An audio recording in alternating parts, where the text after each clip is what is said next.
Comment? Tu penses qu'il y a des questions? Oui. Alors, ça c'est pour la zone de couverture de la FIGRA. La monoculture. C'est qui? C'est toi. C'était quoi? C'était quoi sur la question de la monoculture? Voilà, non, je voulais comprendre parce que comme vous avez dit. Ah oui, quand tu comprends une ligne de maïs, une ligne de manioc, une ligne de sésame, une ligne d'arachide, voilà. Ça, c'est la monoculture associée. Ça, on appelle, enfin, on ne dit pas monoculture, mais on dit la culture associée. Ça s'appelle comme ça. C'est le terme technique. Culture associée. Culture associée, ça veut dire, vous avez dans le même champ plusieurs cultures. Vous avez le maïs, vous avez le sorgho, vous avez le mil, vous avez le niébé, vous avez l'arachide, et vous pouvez faire 2 lignes de chaque espèce, ou vous pouvez faire ce qu'on appelle la culture intercalaire, vous faites une ligne d'une chose, vous faites une autre ligne d'une autre chose, voilà. Et tout ça, c'est la monoculture. La question de monoculture, mono dit unique, une chose. Comprenez une ligne là, il y a une seule chose, une seule espèce dans la ligne. Et vous prenez une autre ligne, il y a une espèce dans la ligne, mais c'est la même chose, c'est la même espèce là qui est sur toute la ligne. Ça c'est la monoculture. Maintenant vous les avez mis ensemble. C'est la monoculture associée. Maintenant la question qui est celle-là est que sur la même ligne, si on met du maïs, le seul ligne là d'abord, du sésame, de l'haricot, peut-être le riz. Et sur chaque ligne, il y a cette différence. Est-ce que c'est toujours la monoculture ou bien c'est devenu maintenant non.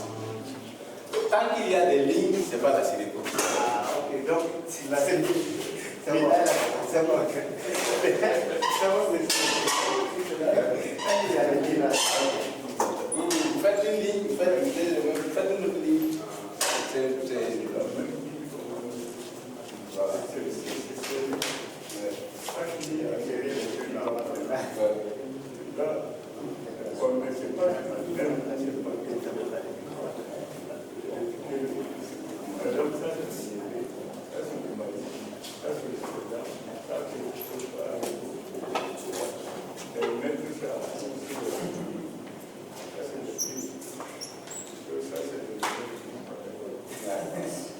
C'est ça. Oui. Oui, mais vous êtes un homme. Quand on va, si on met les lignes de façon perpendiculaire, si on fait lier dans diagonale dans ce sens, Voilà. et puis on compare dans ce sens, de façon alignée quoi. Voilà. Est-ce qu'on va considérer ça comme c'est une culture? Si on va dans ce sens, on voit que c'est du haricot, maintenant, de façon perpendiculaire, on verra peut-être travailler, regarder si la même parcelle en fait. On va considérer ça comme si bon, ça dépendra aussi des écartements. Parce qu'au niveau de la synécoculture, l'accent est mis sur la densité. Okay. C'est pour ça qu'il ne peut pas avoir de ligne. Oui, en fait, il n'y a pas de ligne. Mais dans l'observation, on voit que c'est aligné. Sinon, en réalité, il n'y a pas de ligne. Il n'y a pas d'espace. Voilà. Mais quand on s'arrête en regardant, que ce soit dans ce sens ou dans ce sens, on voit que c'est aligné. Bon, en fait, ce n'est pas l'idée de ligne qui est mauvaise dans la synécoculture. Ce n'est pas l'idée de. Enfin, ça dépend de. Ça, c'est maintenant une question d'esthétique. C'est une question d'esthétique. Et là, ce n'est pas forcément ça qui est mauvais. La synécoculture met l'accent sur la densité et comment on appelle ça, l'aspect aléatoire. Ça veut dire que c'est pas. Vous avez une chose ici, une espèce ici, vous avez une espèce. Parce que vous voyez, vous utilisez les espèces pour qu'elles puissent se rendre service. Et si elles sont. C'est pour ça aussi qu'il n'y a pas d'écartement. Parce que si c'est trop loin, l'effet ne sera pas. On n'aura pas l'effet dessiné.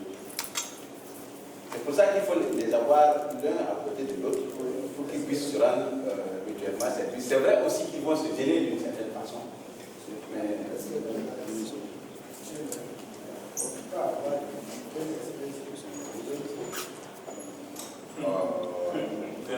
dans le même pocket. Oui.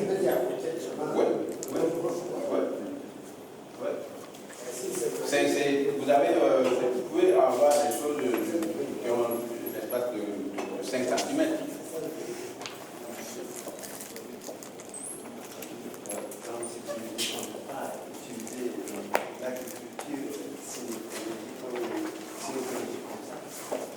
Par exemple, dans les grands champs comme ça, tu ne peux pas pratiquer puisque le foie, tu as besoin de préserver. Voilà. C'est une bonne idée. C'est pour ça aussi que nous allons faire la question du design. C'est-à-dire comment vous tracez les planches. Il faut avoir des allées. Dans le champ, il faut avoir où marcher.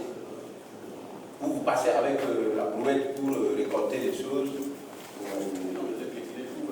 Ouais, c'est ça. Ça, on va voir ça. Il y a des planches.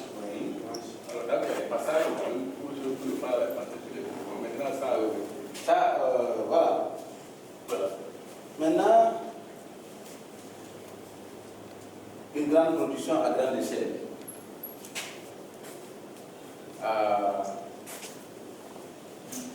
Est-ce que c'est possible d'avoir une ferme d'un hectare? C'est ça la question. Oui, d'avoir une grande ferme, de produire en grande quantité. C'est possible, ça dépend de votre capacité de gestion. Si vous êtes capable de... À notre niveau, nous avons eu un petit jardin de 13 mètres sur 15. C'est juste petit.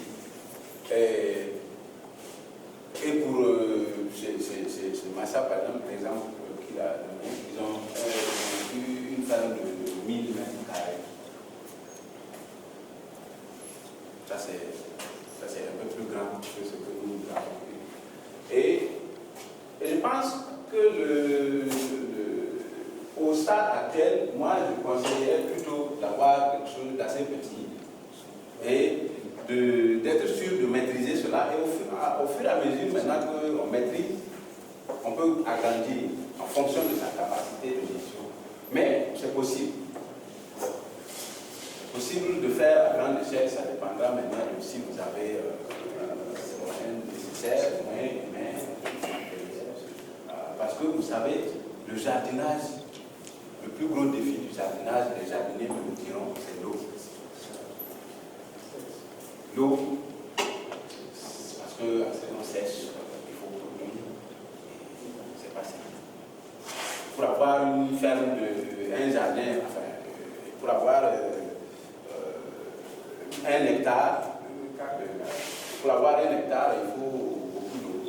Si vous avez un barrage, avec une pompe ou quelque chose, ou alors si vous avez les moyens, comme ce que nous avons là-bas à Madaga, nous avons un château de 60 mètres cubes qui,